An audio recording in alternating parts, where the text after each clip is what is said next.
Welcome back to my channel. I'm Hannah Blackwell, and today I'm going to be bringing you your favorite romantasy and fantasy romance books from 2024. So I put out a request for you guys to share with me your favorite fantasy romance and romantasy books that you read this year. They did not have to be released this year, just your favorite romantasy and fantasy romance books that you read so far in 2024, and you guys delivered. I have about 20 books here. A lot of books were like repeats. I do have 20 or so like individual books to talk about. A lot of these are books that I've loved. Other ones are books I really want to read, and I'm just really excited to share these with you guys. If you haven't already subscribed to my channel, I'd love to have you do so. Don't forget to click the like button and comment down below and let me know what your favorite romantasy and fantasy romance books were this year. All of my social media is linked down below in the description, including my Goodreads, Instagram, Patreon, and the link to the Hideaway Discord. All that out of the way, let's get into this video. So the first book here, I had multiple people recommend to me, and that is Stolen by the Wolves, and this is by Lix Robinson, I believe is the name. This is a Viking or Norse-inspired fantasy romance that is an Omegaverse as well. This sounds so good. This is on my radar. I really want to read this one. I have heard so many recommendations for this book. I love Norse-inspired books. I love Viking and Omegaverse books too. If it's a Norse-inspired fantasy romance with Omegaverse, I have to read it. There's no question. I don't know anything else about it, just that it involves all those things. And so obviously I'm gonna love it. I really hope I'm gonna love it. It sounds so flipping good, and I've had so many people recommend this book to me. The next one I have here is Quicksilver by Kelly Hart. I did just read this book and I gave it 5 stars. Totally agree that this book is amazing. I had multiple people tell me this was their favorite romantasy book from 2024, and it is also a 2024 release. I just had such an amazing time with this. Our heroine is in this like desert world, and she kind of falls through a portal into this like snowy, icy fae realm, and she discovers powers. It's enemies to lovers. There's kind of a little bit of a love triangle. It's so good. Highly recommend, and I know that's going to be a lot of people's favorite book of the year. Another one that keeps getting recommended to me, and I'm actually reading it now, is Fantasma by Kaylee Smith. This is, I would say this is like Caraval meets Ninth House by Leigh Bardugo. This is creepy, kind of gothic. It does involve a quirky kind of game slash circus kind of thing. And it's a competition, and our heroine is trying to save her sister who has gone into this competition, and she can see ghosts and all different kinds of ghosts. There's different kinds of ghosts and apparitions and things like that in this world. I think the hero in this is a ghost. They're working together. I think she's going to help him. I don't know. I'm not very far in. I'm maybe a quarter of the way. I'm enjoying it. It's not for me like my favorite. It's feeling like a 4-star read for me, which is still really good. Next I have here is Peaches and Honey by R. Rita. This has such a freaking pretty cover. This cover is absolutely stunning. I have to read this because I love peaches. I have a peach tree. I love going peach picking every year and making like peach jam, and I just love peaches. I love peaches, but this is kind of a fantasy romance of Addie LaRue.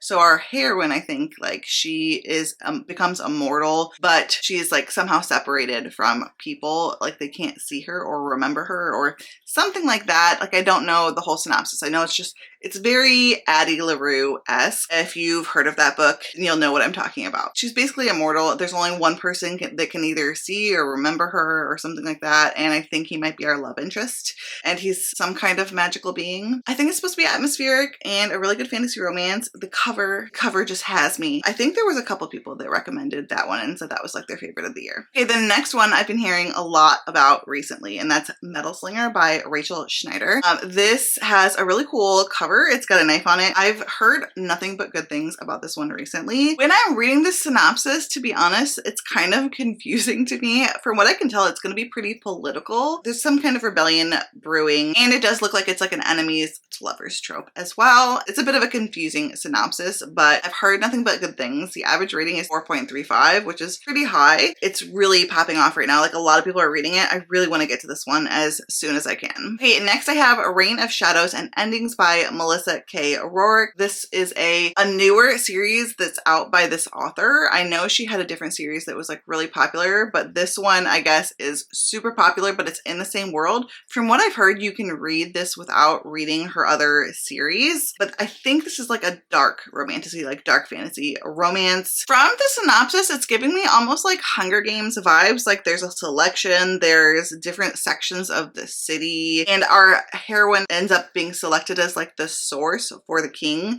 I'm not sure what that means. It's supposed to be some really important honor, and I think she's kind of confused as to why she was picked. Things go from there. It sounds good. It's supposed to be, like I said, kind of dark, so I'm assuming you want to check the trigger warnings before going into that one. I know a lot of people have really liked L.J. Andrews this year, and someone did say The Everking was their favorite fantasy romance from this year.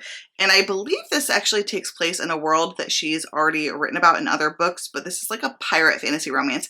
I do own this ebook, and I think it's a series, maybe a duology or a trilogy. Let me know. I do want to read this one maybe next spring. I often find like it's like end of spring that I kind of want to read more like piratey books. The next one is Glow of the Everflame by Penn Cole. I had a lot of people talk about this book or this series to me, and I think this is the second book in this series. The first one is Spark of the Everflame, and that is actually on my TBR for November. But from what I've heard, everyone's favorite book in this series is Glow of the Everflame. The fourth book, I think it's the fourth and final book, is not out yet. I don't even think that there's a release date out for that. The third book's out, so I definitely want to catch up before the fourth book comes out. This is fae fantasy romance, and I think there's like different levels of fae and like gods, and I don't know much about it other than everyone seems to be loving it. The next one I have here that is a bunch of people's favorites is When the Moon Hatched by Sarah A. Parker. This is such a good book. Beautiful writing. It's got dragons in it. I love the world building.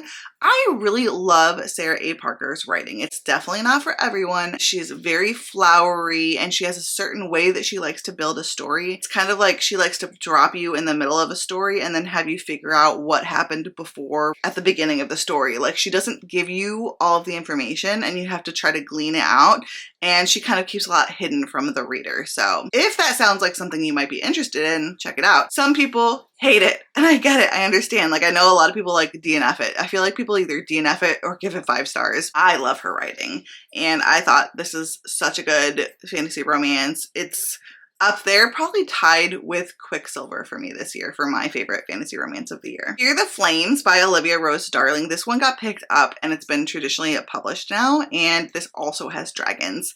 I think the heroine was supposed to be like the queen of the realm or something like that, but she's been like exiled, and she gets with someone to kind of like help her take back her dragons or take back her kingdom, or both maybe. I think it might have like Game of Thrones vibes. That's what it kind of feels like from the synopsis. And this one's definitely on my list of books I really want to read. Unfortunately, it's not on KU anymore. I will pick up a copy. Someone also said the whole Four Horsemen series by Laura Thalassa. So that's Pestilence, War, Famine, and Death. I read Pestilence and War. I think I gave Pestilence 3.5 stars and I gave War 2 stars, 2.5 stars. This is not a favorite series of mine personally.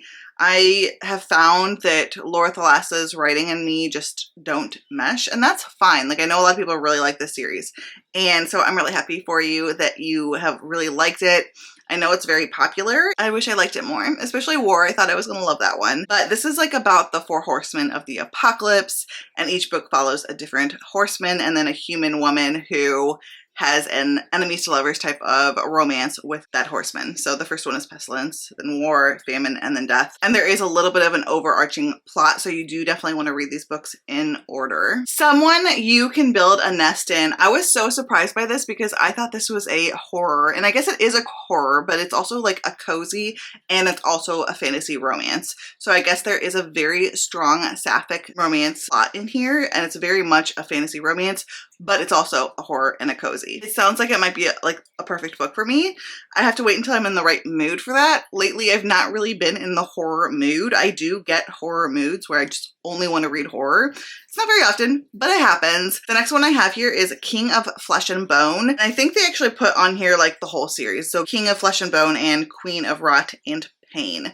This is a dark fantasy romance, and from what I've heard, it's very dark. And I think there is the captive-captor element, and from what I know, the hero is quite problematic and does some quite awful things to the heroine, and doesn't seem to apologize for them either. So definitely go into this, if you're gonna read this, knowing that it's gonna be very dark and problematic. But I know that's a lot of people's thing too. I do like me a dark romance sometimes when I'm in the mood. So this is kind of like a mesh between like dark romance and fantasy romance or romantasy. The cover's really good though, and I always see this come up. I think that the audiobook is on Everand as well. So I still think I might read this one day. I did also have a couple people say the Opal Rain series, Duskwalker Brides series. So one person said A Soul to Keep and another person said A Soul to Guide. These are kind of monster romance / fantasy romance books about these Duskwalkers, but each book follows a different couple, and it is on my TBR. I really want to read those, and I keep hearing really good things about. The only thing that keeps holding me back is like they're long. But like, I read long fantasy romance. They are pretty long, but I've heard nothing but wonderful things about that whole series, so I do want to check it out. A couple of other people also said Cressley Cole's Immortals After Dark series, specifically Lothair and Sweet Ruin. I do own the first book in this series and I still want to try it out. It's kind of in there like with the 90s and early 2000s like paranormal romance series like J.R. Ward and Sherilyn Kenyon, Cressley Cole, Nalini Singh also has a series that was published around that time that's like paranormal, and they all have like really long, they have a lot of books in the series, and they're like, a lot of them they're still coming out. So I think that one, I don't know if that series is done yet or not, but I do own the first book in there. And finally, the last book here recommended to me was S.E. Wendell's Ironling.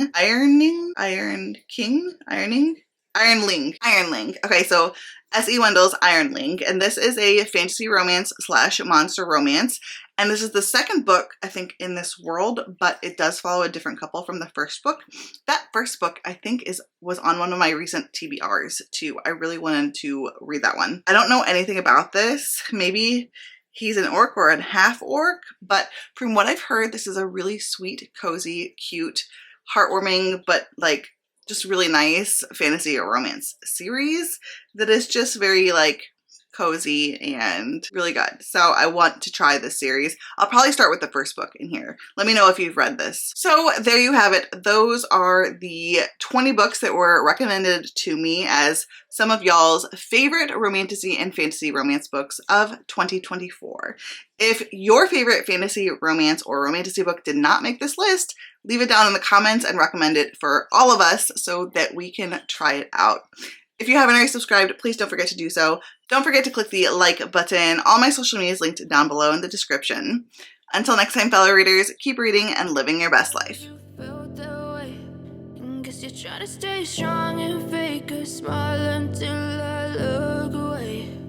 But I've known you too long, it hurts to watch your blue eyes fade to gray as you fade away.